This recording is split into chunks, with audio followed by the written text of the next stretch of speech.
O assunto da nossa entrevista hoje é o mercado de trabalho no futebol e as mudanças significativas que ele sofreu ao longo da sua existência aqui no nosso país e mais regionalmente aqui no nosso estado.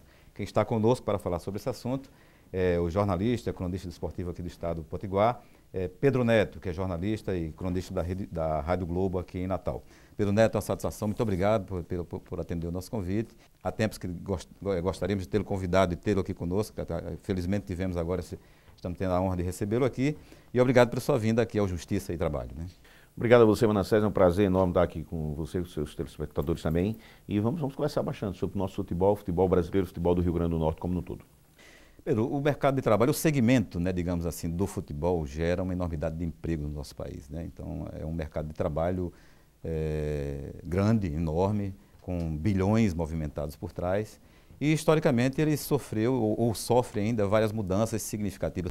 Como é que você avalia esse contexto histórico do futebol hoje? O de antes, o futebol de antes, de algumas décadas, e o de hoje, principalmente, né? Olha, a diferença é muito grande. O de antes é uma história bonita, né? Uma história onde você tinha um jogador jogando 10 anos no clube. Hoje nós temos um único jogador que joga num clube há 16 anos, que é Rogério Ceni. Tá? Tivemos até recentemente Marcos, goleiro do Palmeiras, também. Mas hoje o jogador joga 3 meses num clube, 2 meses no outro, vai embora e assim vai. Beija a camisa, manda beijo para a torcida, afunda o clube, deixa o clube na segunda, terceira, quarta divisão, mas vai embora, tá tudo bem. Por quê? Porque hoje ele tem um empresário. Hoje não existe mais aquela história do futebol por amor. Existe sim um empresário por trás de tudo que acontece. Nós temos, Manassés, para você ter ideia, um dado super importante. Você hoje vê, todo mundo quer ser jogador de futebol, toda criança tem o sonho de ser jogador de futebol. Mas o porquê? Porque 1% da classe são milionários, 99% são assalariados, tá? Ganham salários menores. Você tem clubes da primeira, segunda, terceira, quarta divisão, seja no âmbito regional, seja no âmbito nacional. Mas os empresários é quem ditam. O cara pega um garoto de 15 anos de idade e diz assim, mas esse moleque não joga nada, bom empresário diz, eu boto ele onde eu quero. E bota. Porque hoje existe uma coisa chamada corrupção, que sempre existiu, mas hoje mais do que nunca, né, entre empresário e dirigentes.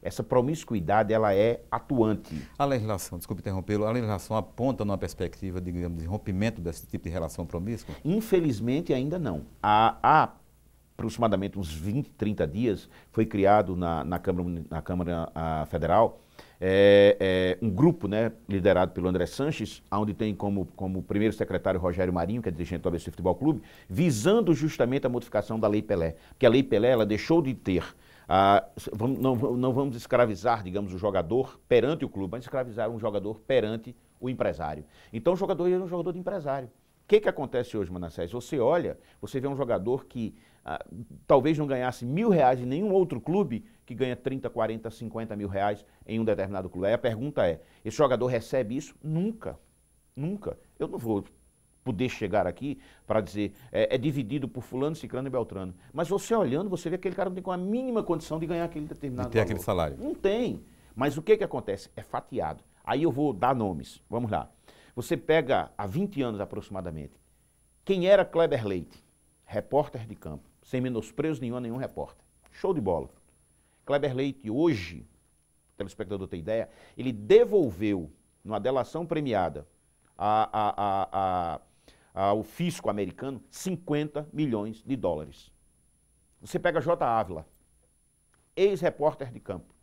Numa delação premiada, fez um acordo com a justiça americana, devolveu 150 milhões de dólares.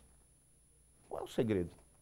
Como é que em 20 anos você consegue sair, né, de passarinho a águia? E na sua opinião, a que se pode atribuir, digamos assim, esse enriquecimento ilícito, todas essas falcatruas bancadas, digamos assim, no subjacente, ou seja, ali como no pano de fundo do mercado de trabalho do futebol? A promiscuidade existente entre jogadores, empresários, dirigentes, mídia, falada, televisada e escrita, que infelizmente nós temos alguns, que o cara diz assim, fulano de tal é meu jogador. Se você prestar atenção, todos os jogos praticamente aquele jogador, ele é o melhor em campo, escolhido. Quando o cara não joga nada disso. Mas aí existe essa promiscuidade, porque todo mundo ganha. Infelizmente é a mais pura realidade. E os profissionais de futebol, como é que ficam nesse meio? Por exemplo, jogador de futebol, técnico de futebol, preparador físico, enfim, aquelas pessoas que estão aqueles profissionais que estão envolvidos diretamente na relação de trabalho, ou seja, ele tem que trabalhar durante o seu dia a dia, né, no seu cotidiano, é trabalhar, treinar, descansar, dormir, viajar, jogar, enfim, como é que fica esse profissional dentro do clube, né, ou dos clubes? Olha, quando ele é um profissional, na concepção da palavra, né, isso é ruim para ele, porque ele sabe na realidade que há muitas e muitas vezes ele não teria direito àquele ganho. Então é ruim. Agora, para aqueles que estão enganando apenas, que estão ganhando só, está de bom tamanho. Porque eles mudam, Manassés, a cada dia. Pedro Neto, então, e o que é que falta, então, por exemplo? Na verdade, o futebol, ele lida com o interesse coletivo, né? A população brasileira está vinculada a dele, não todas as pessoas, mas a grande parcela, né? A maioria da população brasileira adora o futebol, gosta, tem o futebol como um produto cultural, né? E tá enraizado na cultura do brasileiro essa coisa do futebol. E por ser um interesse coletivo, porque, na sua opinião, você acha que deveria ter intervenção, digamos, do Ministério Público, de alguma coisa dentro das organizações que bancam o futebol brasileiro? Sem dúvida alguma, completamente favorável. Está aí agora o caso da FIFA. Ministério Público não. Por que a FIFA foi atuada? Porque os caras resolveram brincar com o fisco americano. Eles brincaram no mundo inteiro, ninguém nunca pegou nada. Por que hoje o presidente da CBF, Marco Polo Del Nero, não viaja mais para fora do Brasil? Porque ele sabe que na hora que ele for, ele é encanado. Então, o grande problema, Manassés, é que os caras têm uma história de dizer assim, não, a CBF, né, é da iniciativa privada. Privada nada. Privada, muitas vezes, bancada com dinheiro público, seja de forma direta ou indireta. A mesma coisa vale para os clubes de futebol. Por que os presidentes, por que os dirigentes gastam o que não tem nos clubes? Porque, na realidade, não são eles que pagam. A minha pergunta, eu faço isso diariamente na Rádio Globo, será que aquele presidente, aquele diretor do clube, ele contrataria para a empresa dele aquele profissional, aquele jogador que ele está contratando para o clube e pagando horrores de dinheiro? Não contrataria. Mas isso você acha que terminaria objetivamente, digamos assim, né? Objetivamente terminaria num questionamento ou a solução passa pelo viés de uma decisão política, então? Com certeza, absoluta, eu não tenho a menor dúvida disso. E é preciso que se faça, sabe, uma asepsia no futebol em relação a isso. É preciso, na realidade, eu diria o judiciário, tá? O Ministério Público, a própria Polícia Federal, por que não?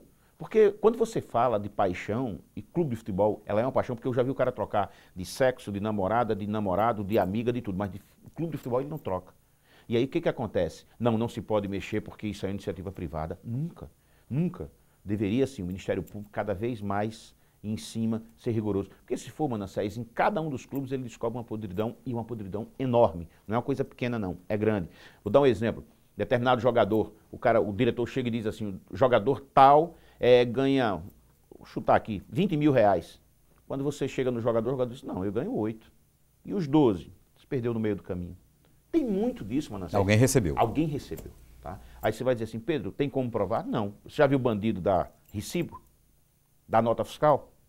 Não dá. Fica difícil. Pedro, nós vamos precisar fazer só um breve intervalo e dentro de instante nós retornamos aqui com a nossa conversa com o Pedro Neto, jornalista aqui da Rádio Globo em Natal. Dentro de instante nós voltamos com Justiça e Trabalho.